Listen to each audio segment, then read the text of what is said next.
ezi onye nwe anyị na Chineke nna nke pụrụ m ihe niile, Chukwu okike abịa ma bụ onye anyị na-efe na-agọzi aha nsọ ya, onye ọbụla naanị ya na-achị, onye mmụọ na mmadụ na-erubere isi, onye ọbụla naanị ya bụ ọka aka. Ụbọchị ene ka anyị na-etuga eze ebube dị ngọzi, mmalite na ọgwụgwụ, ndị gboo wee tụọ oge ebighị ebi. Onye nwe m, ụmụ gị wee gbakọọ n'ụwa niile iwe nara ozi ọma nke gị onwe gị n'ezi ha site n'ọnụ mmadụ dị ndụ na nke ebere dị ngọzi. Anyị wee na-asị na onweghị ihe ọbụla nke anyị onwe anyị bụ n'ihi na ọ bụ anụkwa ahụ sọsọ ka mmadụ dị ndụ bụ. Ofu ụbọchị anyị ga-anwụ, maka na okwu nsọ gị na-adịgị ma ruo mgbe ebighị ebi, n'ihi na okwu gị niile ga-abịarịrị na mmezu. Ọ bịa mere Biafra ga-eji wee bịa na mgbe nke anyị. Anyị wee na-akpọkụ wee na-arịọ gị na-asị, lekwa ude nke anyị na-asụ n'akwa nke anyị na-ebe ka o metụta gị n'obi. Onye nwe m na Chineke nna nke igwe, biko dịka isi wee napụta ụmụ gị n'ọbụ n'Ijipt, gotu ọgbe wezuga ụmụ gị bụ ndị Biafra mgbodo ekwensu bụ zuu nke mmadụ dị ndụ kere. Anyị wee na-aja gị mma, na-asị gị n'ime ọnọdụ anyị na anyị ga-ekele ha nsọ gị, wee nye gị nsọpụrụ ụtọ na eji ama mgbe niile, n'ihi na anyị enweghị chi ọzọ ewezuga gị. Anyị nwe anyị anaghị efe arụsị. Ọbịa mere iji wee na-agọzi nzọmụkwụ anyị niile. Ọbịa mere IPOB ji wee gbaa mgbọrọgwụ n'ụwa niile. Anyị anaghị atụ egwu mmadụ dị ndụ.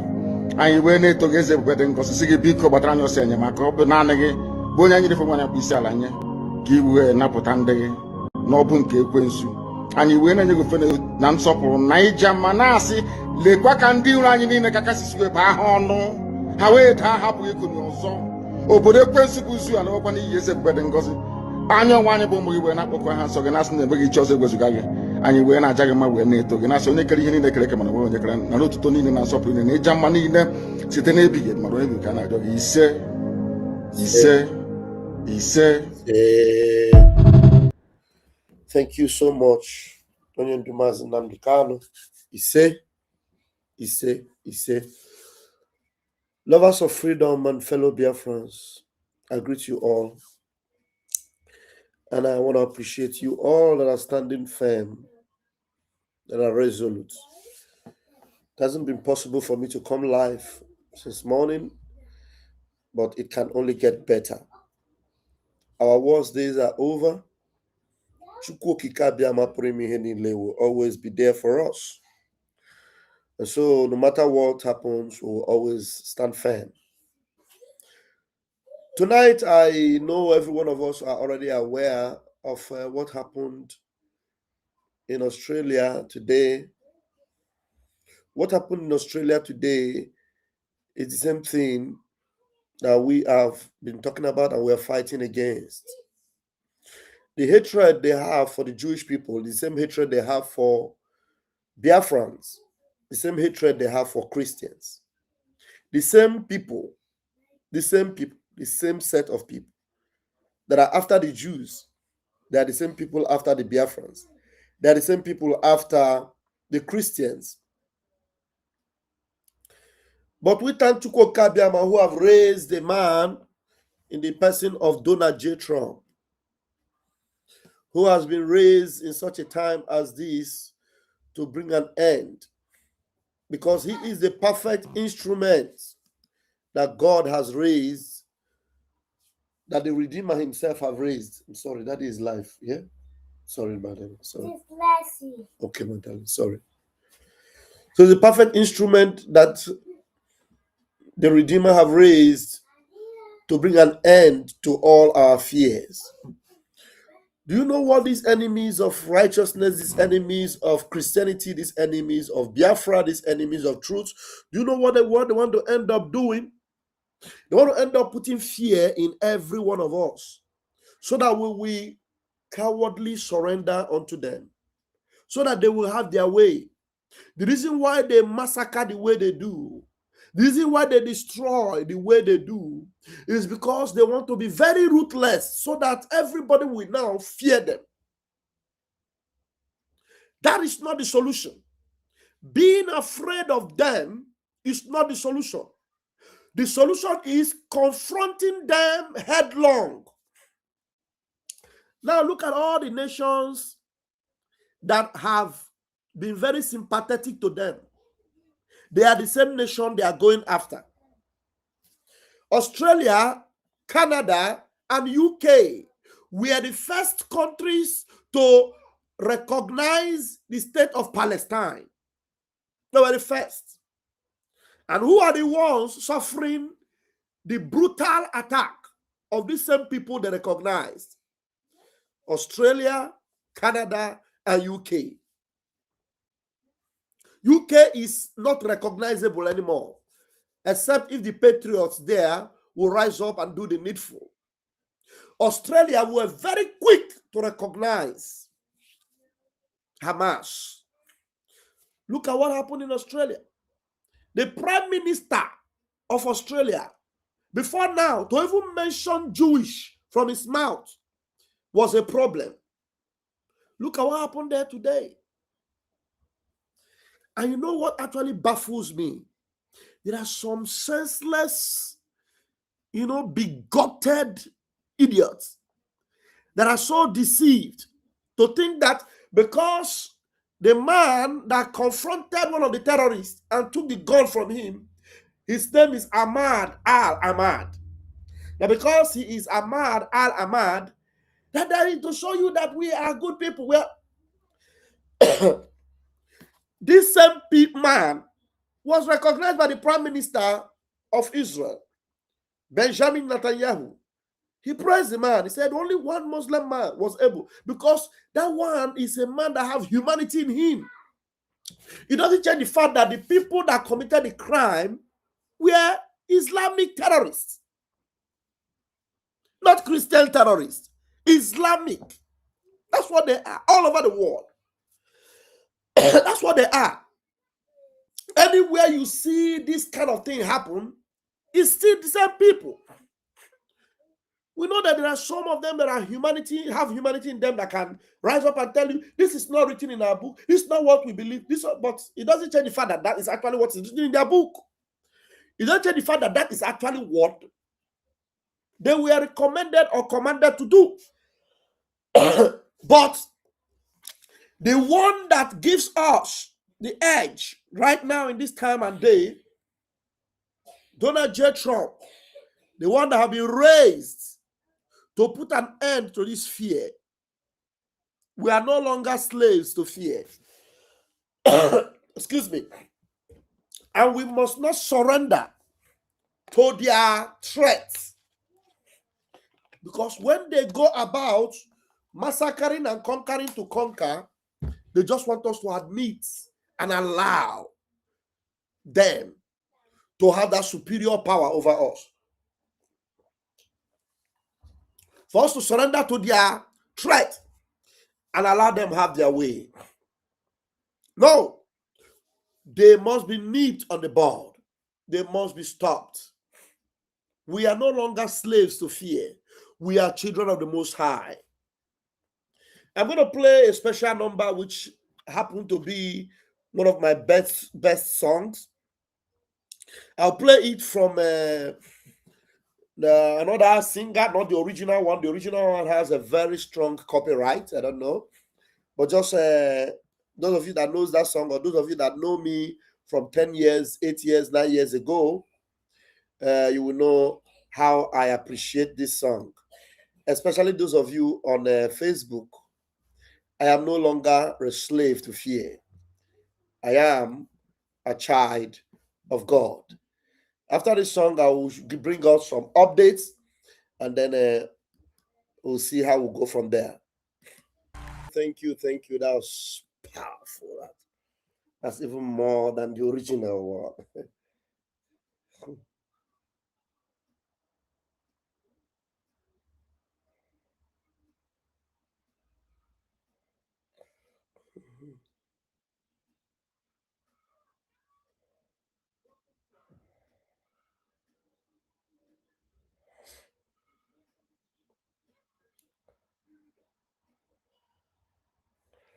Okay. Even this one, even this one that I was thinking is better. It has even stronger copyright. Anyway, I had to do what I was led to do. I don't know if the stream is back. I don't know if the stream is back on YouTube, because they say it was YouTube just sent me a message that due to copyright match, the stream was interrupted. Video title Donald J. Trump instrument interrupted. Hope they didn't give us strike, I don't think they gave us strike, but the stream was interrupted. Hope the stream is back now. I hope the stream is back now. I would really want to have my own song to sing this song because I love that song. I am no longer a slave to fear. I'm no longer a slave to fear. The reason why this song came to me tonight is because I know what these enemies of our freedom, I know what they are up to. I know what they are doing. I know what they can do. They will do anything to put us in the mood of fear and surrender. They will do anything, they will do anything to put us in the mood of fear and surrender. They just want us to cow out, to bow to their pressure. How can you go where people are having a feast, a holy feast of their own belief that doesn't hurt or harm anyone? And then you've planned for them to go there today, means they have been planning it for a long time. And they went there and they were shooting. I saw a video of more than 11 minutes of that attack. They were shooting, they were taking them out one by one. The way they were determined to shoot, they really wanted to take out more than 100 people. If not for the intervention that came eventually, even though the intervention came late, yet they couldn't have the number of casualties they wanted to have. But what did they want to succeed in doing? To put fear. And because of that fear, they have succeeded in putting in some people in some major cities in this world right now. They have cancelled some Christmas festivity and Christmas celebration. This holiday where people have their festivity, Christians have theirs, the Jewish people have theirs. Because of these fanatics, these hardline Islamic terrorists, some of these festivities have been cancelled in Germany, in places. Christmas market have been closed in Germany for fear. In India, a lot, and they are closing down a lot of things, and there is threat for the lives of people. Ask me why. Why is it always then going after people that didn't do them anything? Let me bring you some videos before I will bring the main video I have today. Before I bring the main video I have for today, I want to bring you this video from one of the leading figures in the United Arab Emirates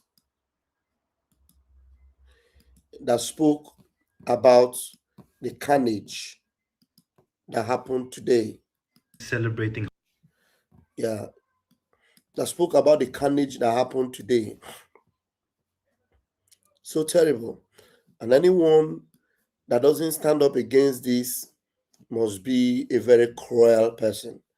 Now listen to this. This man is a Muslim, a very leading figure, Islamic person from UAE. Listen to him. What happened in Australia should have shattered any remaining illusions. No more. A Jewish community gathering celebrating Hanukkah was attacked. Civilians, families, a religious holiday. And once again, the Jewish community were targeted simply for being Jews. This is not a protest. This was not a political expression. It was literally terrorism.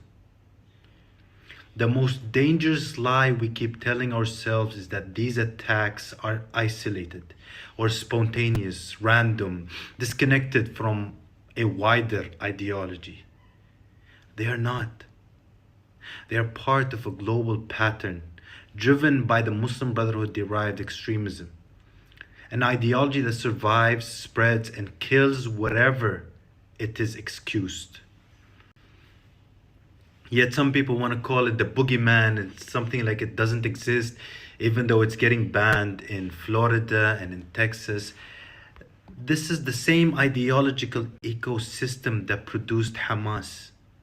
the same one that has embedded itself inside the SAF in Sudan, the same network that has been backed, exploited, and weaponized by Iran. And speaking of Sudan, is no longer just a civil war, it is being shaped into a future terror hub, where what you saw in Australia is just the beginning.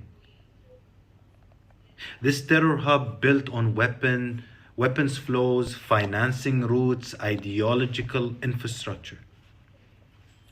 We have seen this movie before. We know how it ends. This pattern never changes.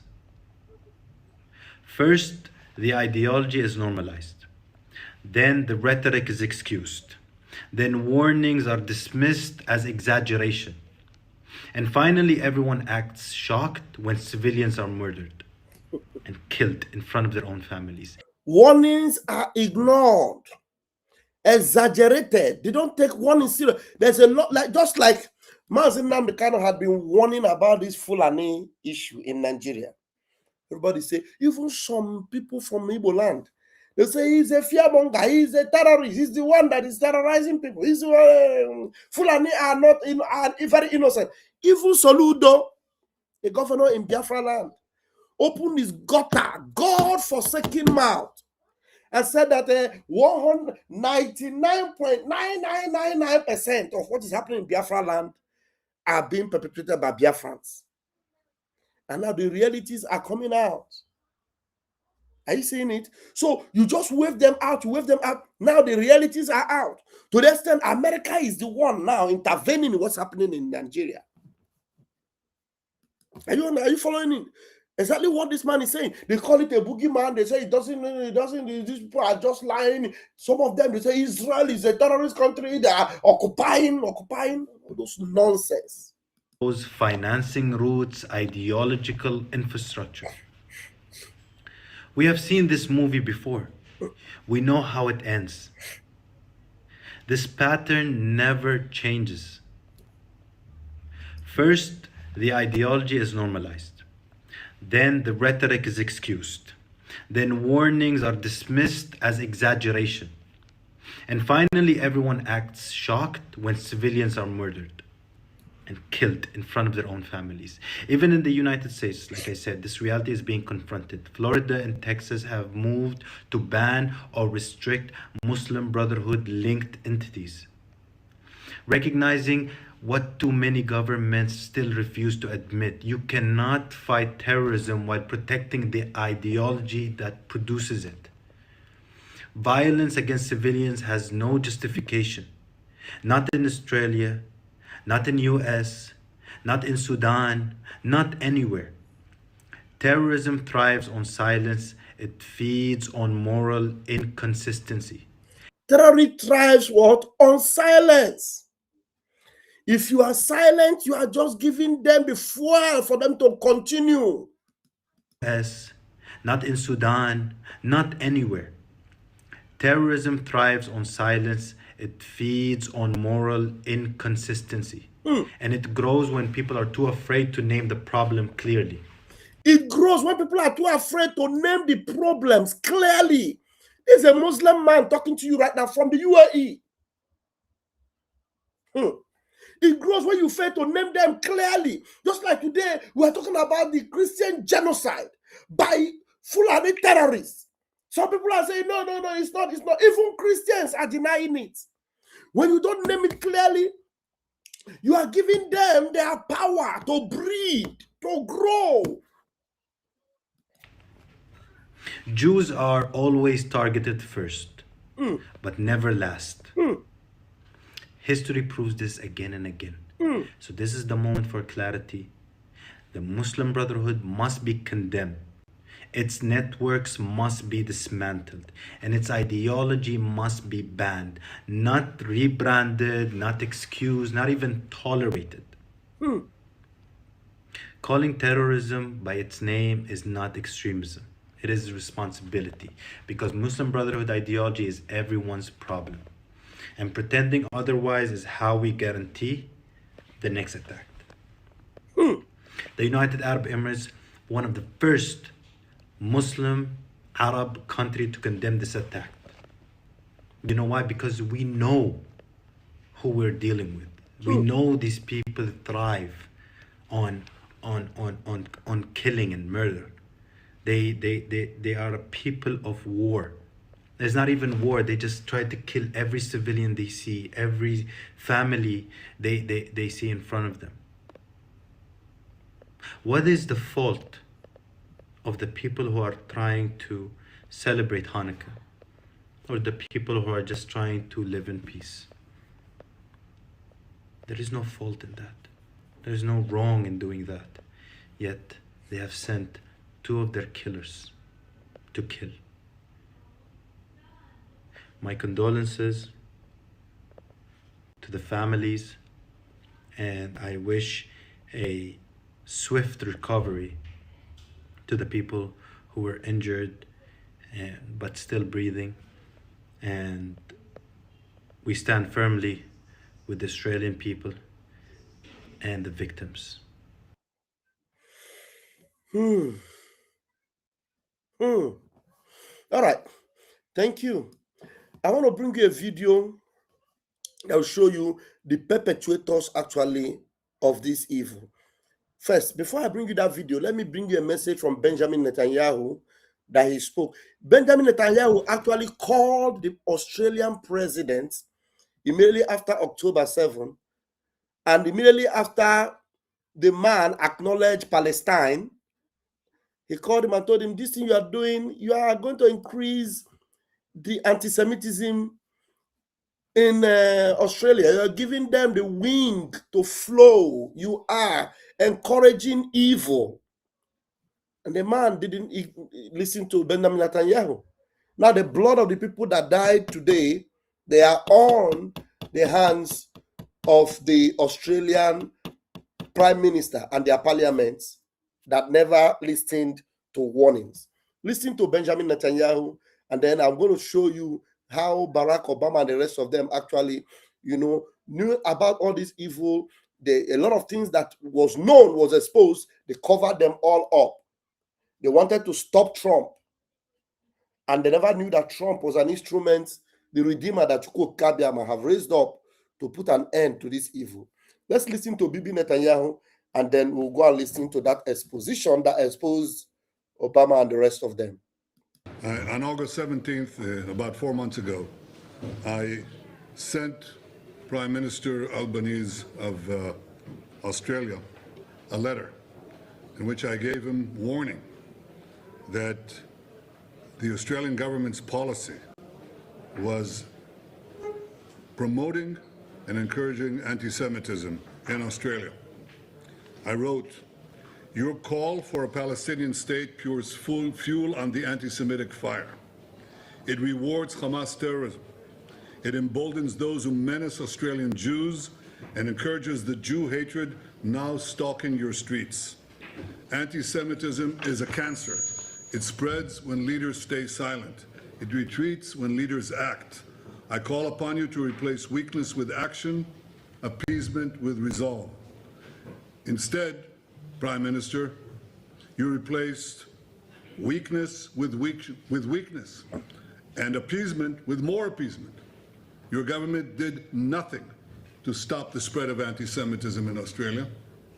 You did nothing to curb the cancer cells that were growing inside your country. You took no action. You let the disease spread. And the result is the horrific attacks on Jews we saw today. We saw an action of a brave man, turns out a Muslim brave man, and I salute him, that stopped one of these terrorists from killing innocent Jews. But it requires the action of your government, which you're not taking. And you have to, because history will not forgive hesitation and weakness. It will honor action and strength. That's what Israel expects of each of your governments in the West and elsewhere, because the disease spreads and it will consume you as well.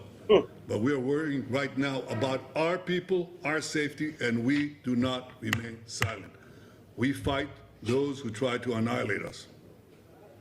They're not only trying to annihilate us, they attack us because they attack the West. In Syria, We saw yesterday 2 American soldiers killed and 1 American interpreter killed as well, killed because they represent our common culture. Now, as a result of this, Secretary of War Pete Hegseth said the following.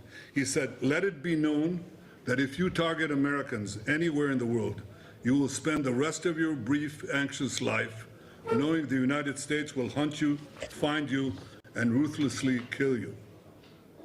We send our condolences to the people of America, and I want to say that our policy is exactly that policy. That's why those who target Israelis, target our soldiers, try to kill them or try to hurt them and wound them, as happened in Gaza yesterday, we take action. They will spend the rest of their brief, anxious lives knowing that Israel will hunt them, find them, and ruthlessly dispose of them. That is American policy. This is Israel's policy. It's our policy in Gaza, in Lebanon, anywhere around us. We do not sit by and let these killers kill us. Did you hear that? We do not sit by and let these killers kill us. Nobody sits by and lets murderous killers take their lives. No. We in Biafra land are doing the same to defend ourselves. And they call us terrorists. You can call us terrorists all you want, but we will defend ourselves. Now I want you to watch this, honestly. Obama's deal show you how terrible the Democratic Party are. Watch this. was a global crime cartel. Obama's DOJ covered it up, McCabe blocked the FBI, and White Hats just dropped the proof that will bring the whole damn house down. The trap is sprung, the timeline is exposed now, and the criminals are cornered. Declassified files prove treason by the Obama administration, the FBI, the DOJ, and the global elite's deep state machine. Hillary Clinton ran a criminal empire disguised as a charity, pulling in billions from foreign enemies, oligarchs, defense contractors, and globalist cabals. FBI field agents were closing in, but Obama's DOJ ordered it all shut down. Andrew McCabe gave the kill order. Obama, let's allow him to repeat it again. Obama's people ordered it to shut down. Something was found out, some things were leaked. Obama said they should shut it down. Now, let him repeat that. Globalist cabals. FBI field agents were closing in, but Obama's defense contractors and global charity, pulling in billions from foreign enemies, oligarchs, defense contractors, and globalist cabals. FBI field agents were closing in. FBI field agents were closing in on these cabals. FBI field agents were what? Closing in on these cabals. But Obama's DOJ ordered it all shut down. They ordered them to shut it down. Andrew McCabe gave the kill order. No subpoenas, no informants, no evidence. Deputy Attorney General Sally Yates sent the email, quote, shut it down. Not pause, not delay, shut it down. This was never justice. It was a firewall for the cabal. White Hats documented every move, every cover-up, every act of treason. They captured the emails. They intercepted the calls. They archived the evidence. And they waited for the right moment. President Trump's return to power unleashed devolution-era intelligence. Files buried under Obama and Biden are exploding into the open. Arrests are already happening behind the scenes. Military oversight has reactivated the Clinton probe. This is no longer DOJ corruption. This is national security. The Clinton Foundation was never a charity. It was a laundering hub for global elites. They funneled bribes, paid off the media, fueled regime change wars, and ran trafficking pipelines. Obama's DOJ blocked subpoenas. Biden's campaign coordinated with foreign intel. CIA assets silenced the press. The UN and the World Health Organization shielded their crimes. It all collapsed once the white hats flipped the system. Remember, President Trump's words, quote, "They're not after me, they're after you, and I'm just in the way." They tried to buy him, they couldn't. They tried to destroy him and failed. Now tribunals are coming. Treason, sedition, crimes against humanity, financial fraud, election interference, public tribunals will shake the rafters of this world. Nothing can stop what is coming. Nothing can stop what is coming.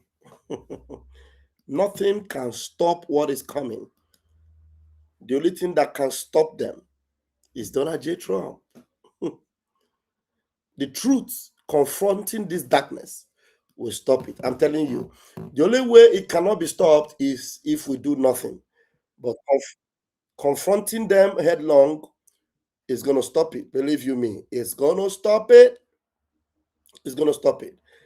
Yeah, there's so many updates we should be seeing here. I want to show you some of them.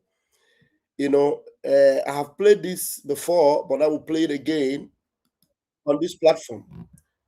These warnings came from people that know them very well, and those that feel they want to be politically correct kept ignoring them, kept ignoring the warnings that came from people like this. Listen to him. And let me say this in English so you can understand what I'm saying. I have translation. No, I know you have translation, but I just want to make sure you get it right. There will come a day that we will see far more radical extremists and terrorists coming out of Europe because of the lack of decision-making, trying to be politically correct, or assuming that they know the Middle East and they know Islam and they know the others far better than we do. And I'm sorry, but that's pure ignorance. And let me say this in English so you can understand what I'm saying. I have translation. No, I know you have translation, but I just want to make sure you get it right. There will come a day that we will see far more radical extremists and terrorists coming out of Europe because of the lack of decision-making. And those days are down. Are you not seeing those days? Are you not seeing them? For lack of decision-making, you see them rising up in Australia, in England, in France. In fact, you've not even seen anything yet. If actions are not taken now, consciously, oh my God. Terrorists coming out of Europe because of the lack of decision-making, trying to be politically correct, or assuming that they know the Middle East and they know Islam and they know the others far better than we do. And I'm sorry, but that's pure ignorance. That's pure ignorance. Now, for our information, good things are about to start happening for us, especially those of us in Biafra and for our freedom. Updates will be coming very soon. You know, good news. Just keep your minds, ready, because it can only get better. Some of the signals I'm getting is very, very impressive. In the few days ahead, you'll be hearing it and you'll be happy. The encouragement I'll have for you is make sure you remain on this side of the divide. Do not allow anything to distract you, especially those of you in Briggy. Make sure you are paying attention to me. Make sure you are paying attention to me. Yes, in my capacity in delivering you information from Briggy. Make sure you are paying attention to this platform. We don't just come out to make content or to make people hear something. We come out when it is completely important and there is need for it. Our Prime Minister is doing very well and things are taking shape. Just keep your ears close to this platform, and fantastic, news is going to come, and we're about to recover everything we seem to have lost, all those distractions that have happened, all these efulefus that have come to distract us, just in a few days, you will understand it better. We are going to regroup, and then we are going to face these enemies headlong.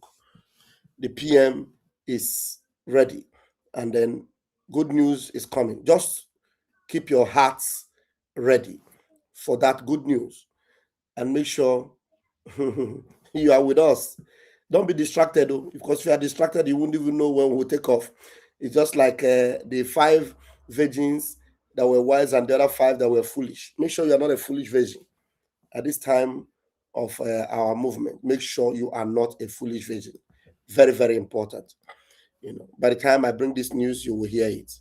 Okay, so let me bring you these 2 other videos, and then I'll get you one from Mazio Culture, who did a very fantastic program today, and I will call it a night. Hold on, listen to this. This is very, very, very, very important something. All right, let's go. Muslim Brotherhood.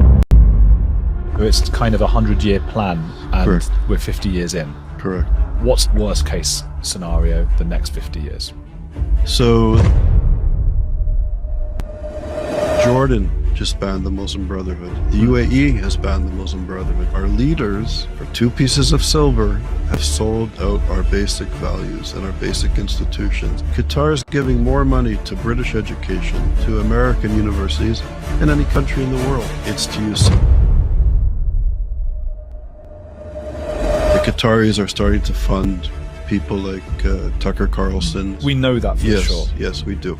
And because the radical left wants to get rid of Western hegemony, the Islamists who want to destroy Western hegemony have this bizarre common cause. We call it the Red Green Alliance, to destroy their own country, their own culture. And it's terrifying. What would it take to make them start to listen?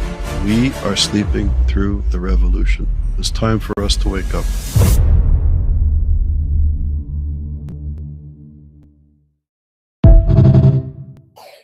It's time for us to wake up for our own good if we wake up. Let me play you another video, and then terrorism, including the Christians that are still being slaughtered. all right. My last post before bed was how American women are being conditioned to embrace burlap sacks. Then I woke up seeing that it is the first day of Hanukkah and Islamic terrorists just gunned down dozens of Jewish people in Australia. Are you ready to talk about the Islamic agenda or not? Their religion calls for violence against non-Muslims over 100 times in the Quran, specifying to disgrace and slaughter those who do not submit to Allah. So why are we pretending to be shocked that this religion sets the moral framework for terrorism, including the Christians that are still being slaughtered by jihadists in Nigeria? Globalize the Intifada includes taking over your rights too. And after years of anti-Israel propaganda being spread, all it has done has paved the way for religious persecution. So Jews, as you celebrate Hanukkah, arm yourselves and learn how to defend yourselves, because the reality is that you may need to spring into action. No more hiding. This isn't the Holocaust. During this era, we are going to fight back and defend the world from radicalization. My last post before... Thank you very much, sir. Thank you. There's a post that, okay, this one is also important. There's a, wow. Hello. And this Muslim lady actually says something quite interesting. What? As some people are doing damage control, very smart and intelligent people are debunking them. Some Muslims actually are debunking them and telling you that, look, these terrorists are Muslims and they are terrorists. I am a Muslim, I'm an Arab, and today I stand with the Jewish community in Australia. What happened was not a misunderstanding, it was anti-Semitism, it was terrorism. This kind of hate grows when extremists is allowed space and incitement is ignored. The ideology behind the attack is linked to a Muslim Brotherhood-led movement. The same ideology driven the army committing crimes in Sudan. Different place, but the same thinking. In the UAE, anti-Semitism is a crime. Extremism is stopped early. This is how society stays safe. Standing with the Jewish community is not politics, it's humanity. I stand with the victim. I stand against terrorism. I am a Obviously, you know. But you see people telling you, hey, they're Muslim. They are not all of them. Now look at this story. Look at this write-up. This is the face of the man that did this shooting today. And I want to bring this write-up to you so that you will understand, who are these people and why are some shameless people defending this carnage and this evil. Look at this.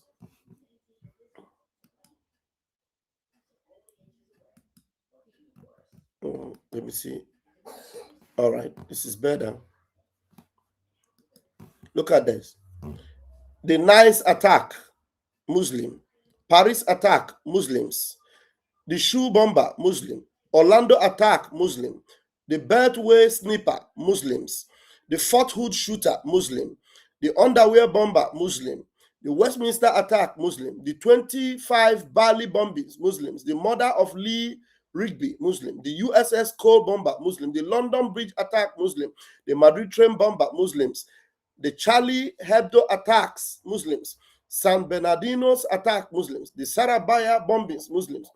The Minnesota Mall stabbings, Muslims. The 77 bombers, Muslims. The Moscow theater attackers, Muslims. The Boston Marathon bombers, Muslims. The Ankara airport attack, Muslims. The Manchester Arena bombing, Muslims. The Pan Am 103 bombers, Muslims. The Iranian embassy takeover, Muslims. The Air France hijackers, Muslims. The 22 Bali nightclub, Muslims. The Bata Mena attacks, Muslims. The Beirut embassy bombers, Muslims. The Libya USA embassy attack, Muslims. The Yazdi massacre of 2014, Muslims. The beheading of French priests, Muslims. The Buenos Aires bombers, Muslims. The Israeli Olympic team, Muslims. The Kenya US embassy, Muslims. The Koba Tower bombers, Muslims. The Beirut marine bombers, Muslims. The Bessian school attackers, Muslims. The first World Trade Center bombers, Muslims. The beheading of Daniel Pearl, Muslims. The Aka Lara hijackers, Muslims. The Bombay attackers, Muslims. The 9/11 hijackers, Muslims. These are the ones that they recorded. They have not even mentioned all the ones that are happening in Benue, in Plateau, most of the ones that are happening in other parts of the world. They all are Muslims. And then somebody will tell you, this is a peaceful religion. This is a peaceful. This is not a. Anyone they deceive with their propaganda, sorry for you. Big sorry for you. Now, let's quickly go to the one that a little bit concerns us more. Let me bring a video done by our brother Marcelo Kocher today. I know a lot of us have watched it because it has gathered a lot of views, but we need to play it on this platform because this our brother is doing fantastically well. A lot is doing. And the title is said, Nigeria may be forced to surrender to Sharia Caliphate. Nigeria may be forced to surrender. Let's hear what Marcel had to say on this. Good afternoon, everyone. This is Sunday, the 14th day of December 2025. Thanks for joining me in this video. We are going to look into the principles of infiltration in this video, and this video could be one of the most important videos you have ever watched today. But before we go into that, because these principles of infiltration is the third principle that the jihadists and all these terrorists are using to conquer Nigeria. Last 2 days, I talked about the first principle and the second principle, which is Ahudabiya and Takia.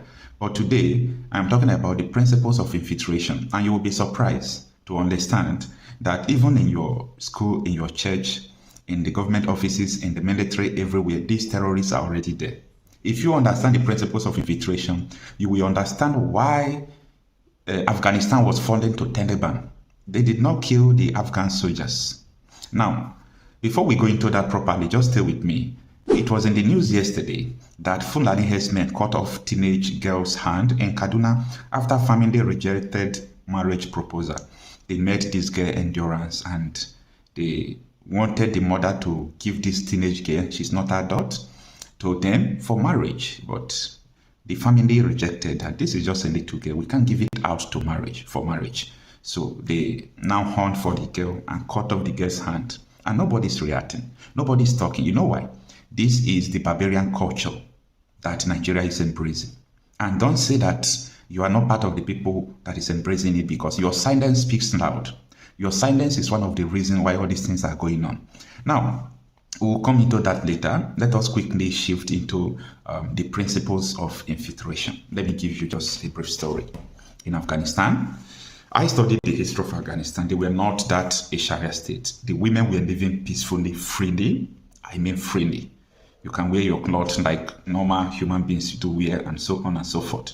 But at the time, these people started planning to conquer Afghanistan, to turn it into the Taliban kind of state that it is today. That is a complete Sharia state.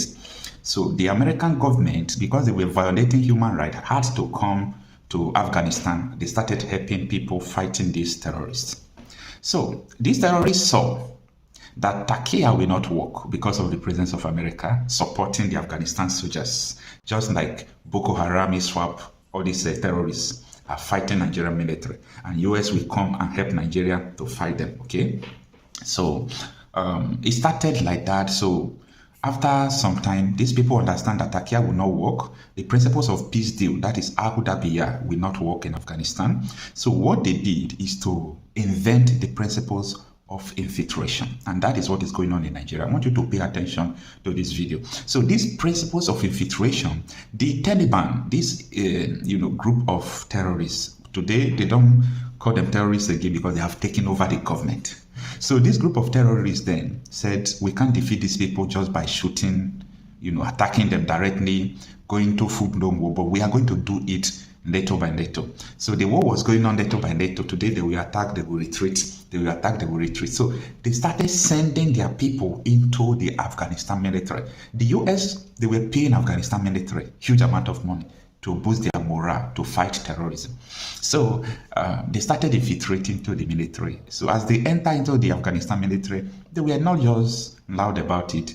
Nobody knows because it's just a normal civilian trying to join Afghanistan army. So they entered, they did not, react immediately. They were patient, strategic, and these principles of infiltration remains the focus. They started, gaining ranks. They started becoming general, commander in Afghanistan army, in their military. The US was paying them. Nobody knows that these people are collaborating with the Taliban. So after these people have gained power, these people, they were patient. It took years for these people to rise to the position of authority in Afghanistan. And after they have risen, you know what happened? The D-Day came. They struck harder. They went offensive against the Afghanistan soldiers backed by US forces. You know what happened? They did not kill the Afghanistan soldiers. Imagine you are in the war front, your commandant will call you, hello, withdraw, surrender. They were surrendering. Why? Because the Taliban were already in the army and taking control of the army. So US saw that, oh, this is a collusion. US had to leave. That is what is going on in Nigeria. Time will come, you will hear that Sokoto has fallen. Oh, we are pushing back from Kano State. Oh, Kano has been captured. We are pushing back. Borno has been captured. Sokoto, down there, they will go to Katsina. They will come to Kebbi. Oh, they are already in Niger State to let us pull back. Air Force from Abuja is moving. No, the Air Force has been interrupted. One Air Force shut down. Look at Abuja has been captured. They will declare Caliphate Republic. Oh, it's only from the north. People from the south will say, oh, it is okay. No, it is not now. They have been with their Sharia since. Let them go. Oh, they enter Kwara. What are they doing in Kwara State? They enter Oyo State. Oyo State has been captured. Oh, they have entered Edo State from Kogi State. Kogi and Edo State have been captured. They're already in Enugu State. You see, we understand the principles of infiltration very well. This is what is playing out now. And a lot of people do not understand this principle. Someone will come out and tell you that they want one Nigeria, that they want Nigeria to work. But that is a deception. They don't know that they want Nigeria. They don't want one Nigeria. They want a Sharia state. But they will come and lie to you that they are fighting for one Nigeria. They want one Nigeria. just for them to get to where they are going before they will strike. How many people can understand these principles of infiltration? But we do. And Muhammadu Buhari was not hiding it during his administration. These principles of infiltration started in 2012 in Nigeria, when Boko Haram, started violently declaring Sharia in the north. They said they want Sharia state, that Christians should leave the north. It happens in 2012. You can go and Google what I'm saying. So at that moment, they started infiltrating the Nigerian army. But when Muhammadu Buhari came, you know what he did? He said, de-radicalize the Boko Haram and put them into the army.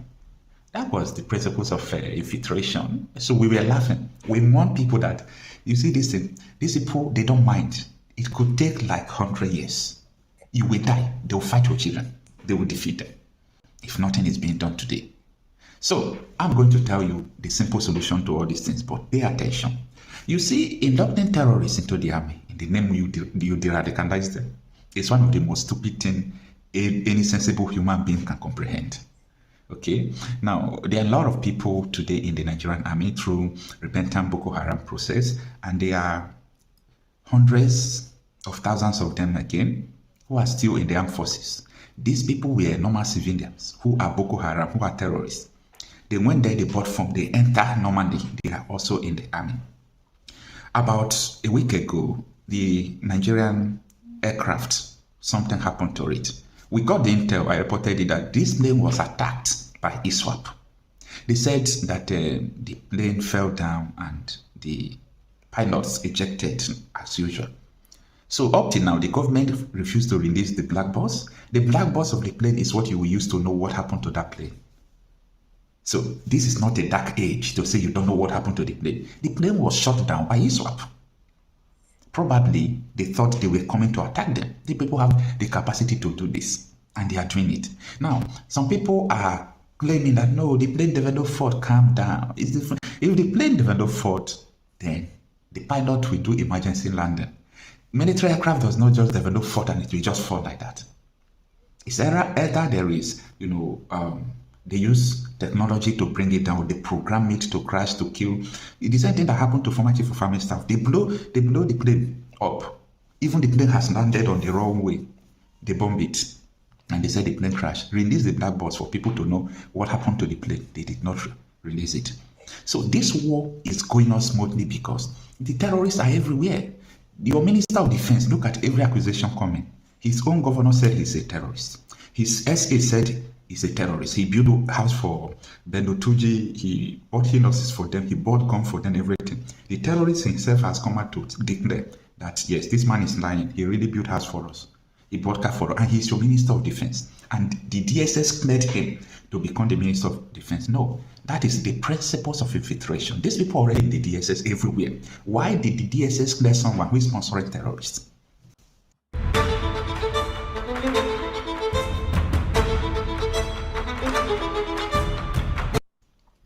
The principles of infiltration. Time will come in Nigeria. I want you to always save these videos. Time will come. You will hear that a war started. These people will go offensive and military will be surrendering. Look at what happened in St. Mary's School. The children are also in the bush. They kidnapped 300 and something children, and they are still in the bush as I speak to you now.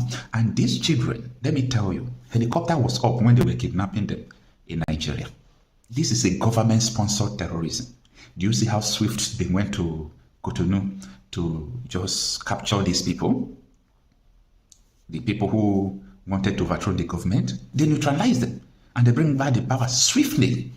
And you are telling me that that kind of government don't know where 300 persons were kept. Up till now, they released 100 and left with 200 and something. And the National Security Advisor have the cause to tell the world that the people in the captivity are doing fine. Nigerians think this is the principles of infiltration. All these people there are working hand in hand with the terrorists. They are terrorists themselves. You can deceive the gullible ones, the gullible Nigerians, not me. Not me.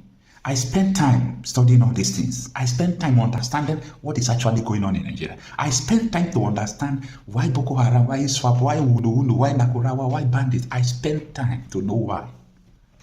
And the why is all about turning Nigeria into Sharia state. This is no longer a confidential something. This is what everybody knows right now. And the thing is going on through 3 processes. They use takia, they can come and lie to you that this is this, but that is not. The second one, they use the principles of Hudabiya. Hudabiya is peace treaty. They enter peace treaty with people to expand.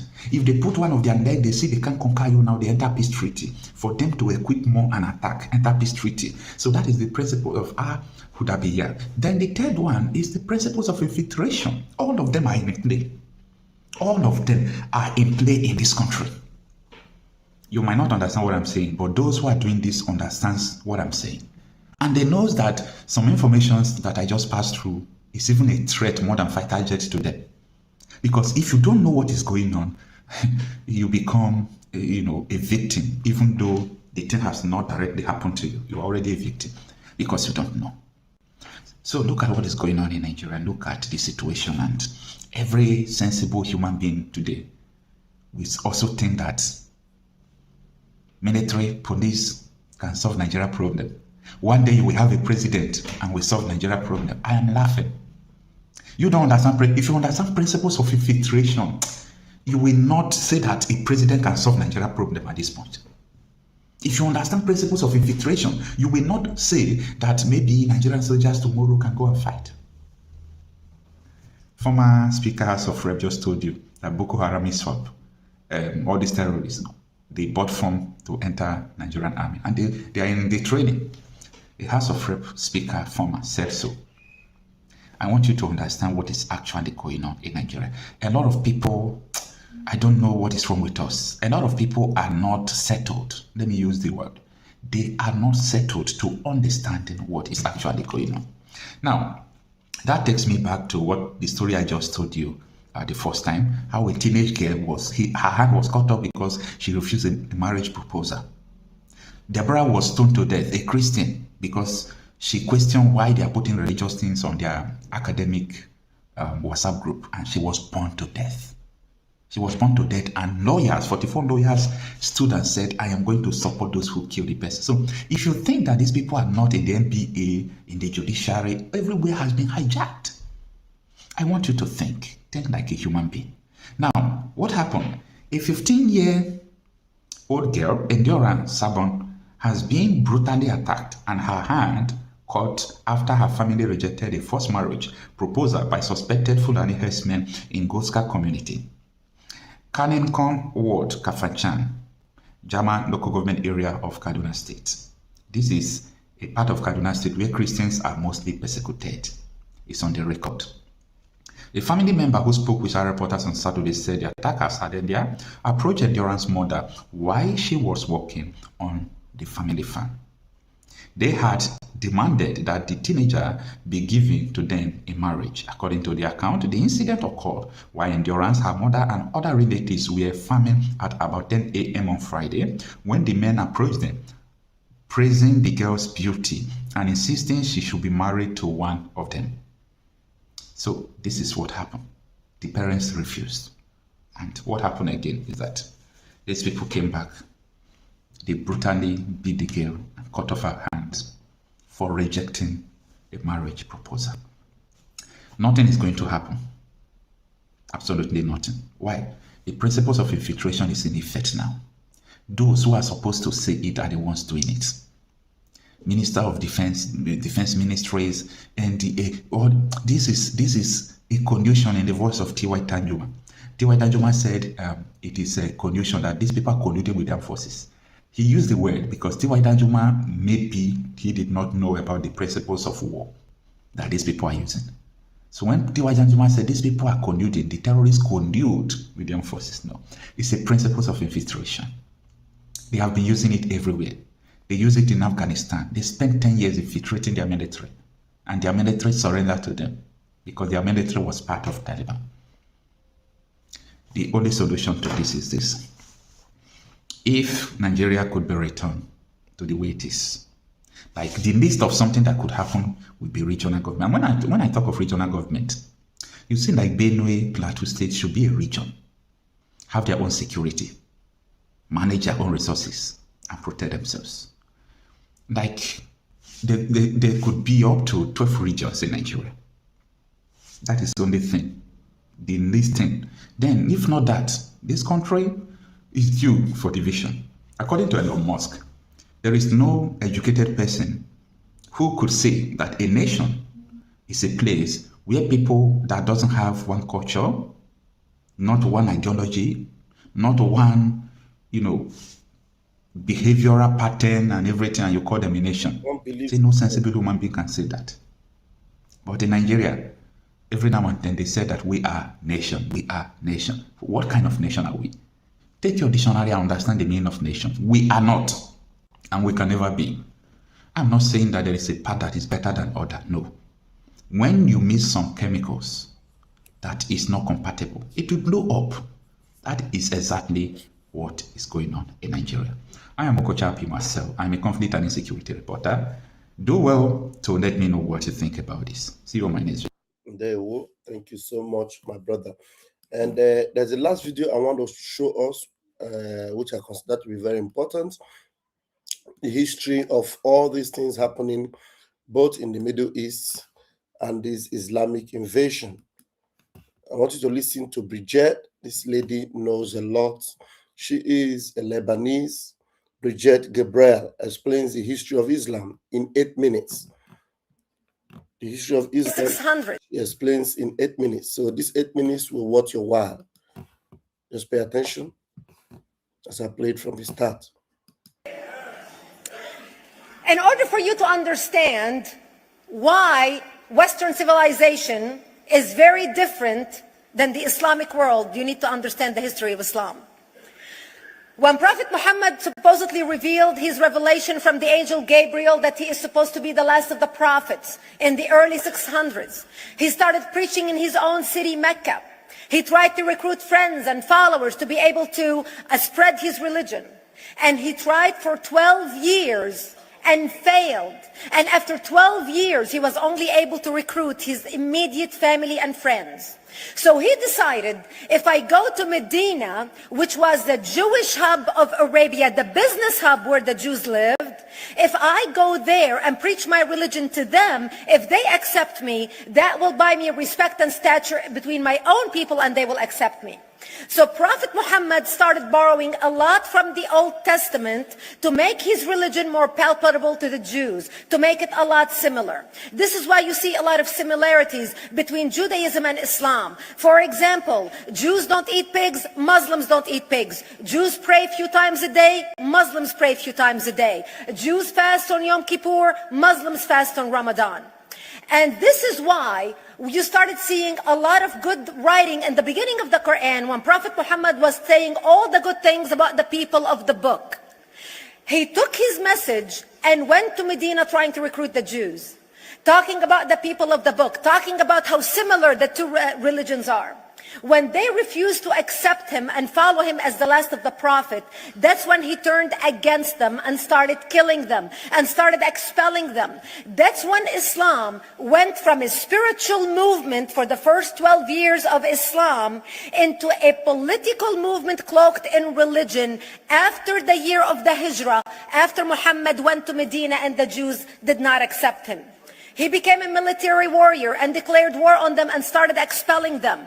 Jews and Christians became dhimmi, or second-class citizens. They were only allowed to stay alive and not be killed only by paying the jizya, or the protection tax. So they had a choice: convert to Islam, or if you want to stay alive, you have to pay the jizya or protection tax, living as dhimmi in the Islamic nation. Christians and Jews could not ring church bells. Jews could not blow the shofar. Christians could not ring church bells. They could not pray publicly. Christians and Jews could not gather together and build new churches or new temples. And the way they paid the jizya, or the protection tax, was in a monthly ceremony where they would get together downtown and the Jew would kneel on his knee and hand his goods to the mullah, who would take the goods as as the price for buying the protection. And in many areas, Jews and Christians were given necklaces to wear as a receipt that they paid their jizya or their protection tax. Jews considered najis under Islam. Najis is bodily fluid. Najis is garbage. Najis is dogs. Najis is dirty. So Christians and Jews were treated as second-class citizens. Islam continued to grow. As Islam grew, more people became dhimmi or second-class citizens. Jews and Christians were given identifiable clothing. The yellow star, which was given to the Jews that most people think is a German invention. It was actually an Islamic invention in the 9th century in Iraq by the second Khalif al-Mutawakkil of Iraq, who invented the yellow star for the Jews to be identified as they walked down the street. Because Jews were considered najis, if a Muslim man or a Jew walked on the same side of the street, the Jew had to cross the other side so the Muslim man can walk, so he's not dirtied by the filth of the Jew. Christians were given the zunnar, the belt, which most of you men are wearing right now. That was an Islamic invention for the Christians. Islam continued to grow. They went all the way to Jerusalem. They conquered Jerusalem. Christians couldn't ring their church bells in Jerusalem. The Pope in Rome in 1090 told the Christians, how could you sit idly by and allow your brethren to suffer like this in the Holy Land? You need to go liberate the Christians. You need to go help the Christians. That's why the Crusaders were launched. The Crusaders were not launched because they just felt like waking up in the morning and going and converting a bunch of Muslims or beheading them. The Crusaders were launched to liberate Jerusalem. And they were able to liberate Jerusalem for less than 100 years before Salah ad-Din al-Ayyubi, Saladin, took it back, and Jerusalem remained under Islamic control until 1967, when the State of Israel liberated Jerusalem, where Christians, Jews, and Muslims could pray under the same sky.